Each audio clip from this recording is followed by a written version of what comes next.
Welcome back to Choirwire, the podcast keeping music educators connected to the art of teaching. I'm Alex, your host. Today we're stepping into something deceptively simple: the power of planning, routine, and ritual in the choral classroom. Not the kind of planning that lives in spreadsheets or gets buried in binders, but the kind that builds emotional architecture.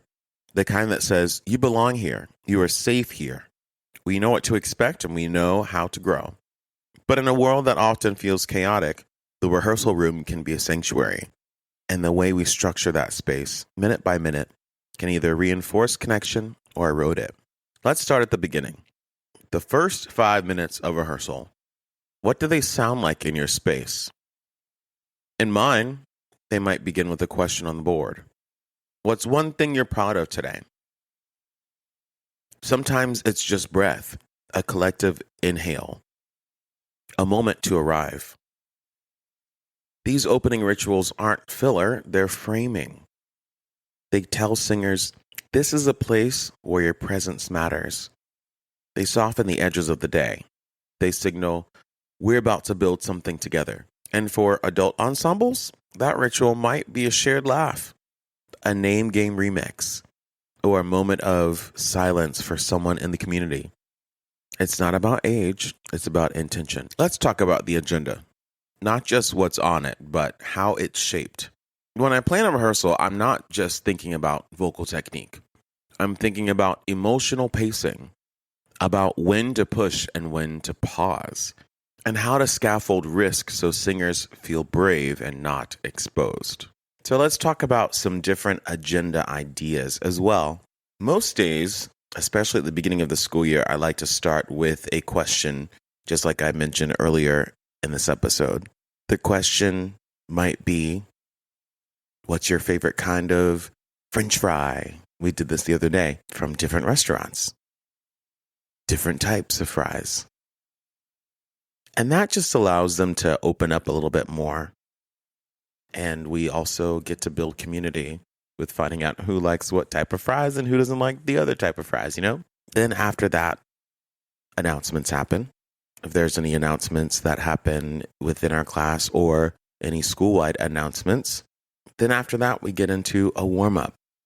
That warm-up would involve some breathing, some stretching, vocalises, and some sort of extra ensemble skill builder, along with scale and ear training stuff. Then after that, we jump into our repertoire, and that will typically be something that they've already done before. Depends on how many pieces I'm working on at one time. Let's say if I'm working on 2 pieces and one of them they know very, very well, I'm going to save that one to the end. I want to let them leave feeling successful. I might start a new piece, and of course, I'm going to do that one first. I'm going to make it accessible to them. I'm going to think about how I can teach this and how I can teach it in the best way, so that way students can be successful and retain the knowledge. That might be, let's talk about the text. That might be, let's speak the text in rhythm. That might be, here is the main melody that's going to repeat over and over and over again.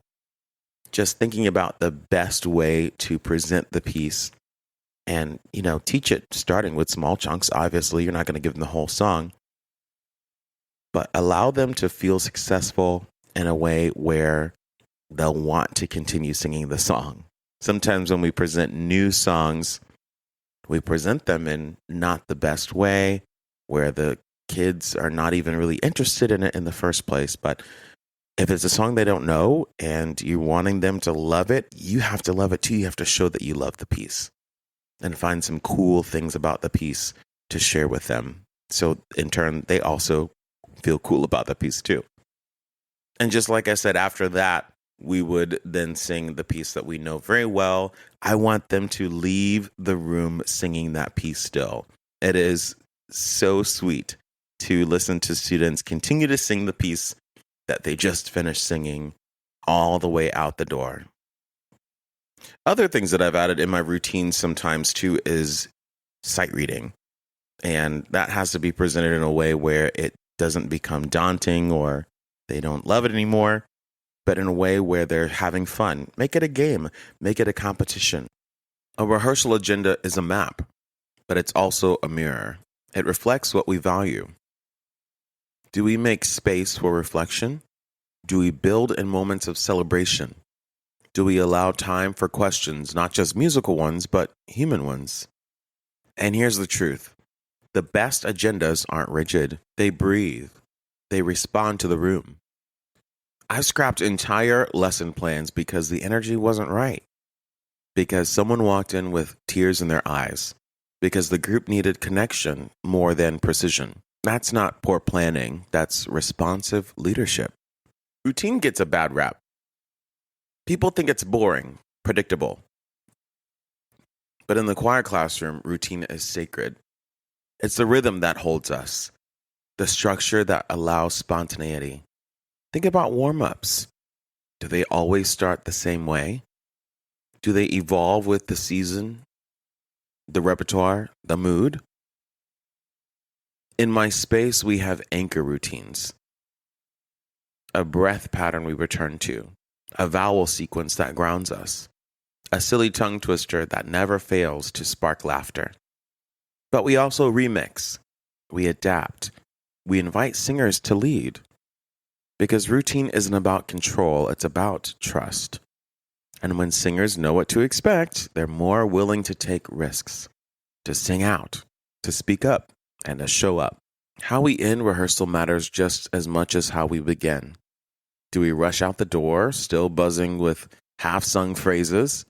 Or do we close with intention? In my ensembles, we sometimes end with reflection. What did we learn today? Who showed leadership?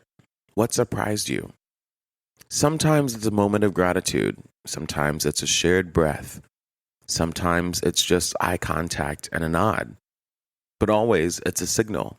You mattered here today.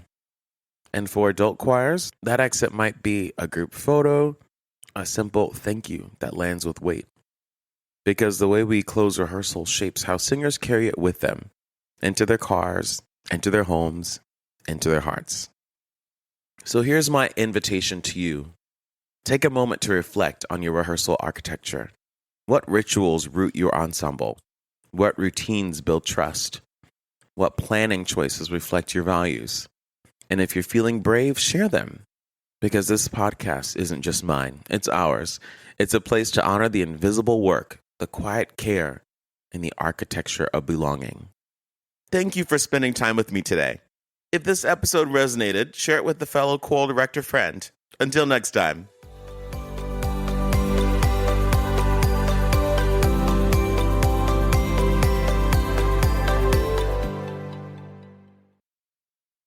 If Choirwire has added a little harmony to your rehearsal week or sparked something new in your planning, consider supporting the show. Just head on over to choirwire.buzzsprout.com to help support. No pressure, just a simple way to keep the ideas flowing and the episodes coming. I have ideas of expanding the show past my small platform. Thank you for all you do, and thanks for being part of this community.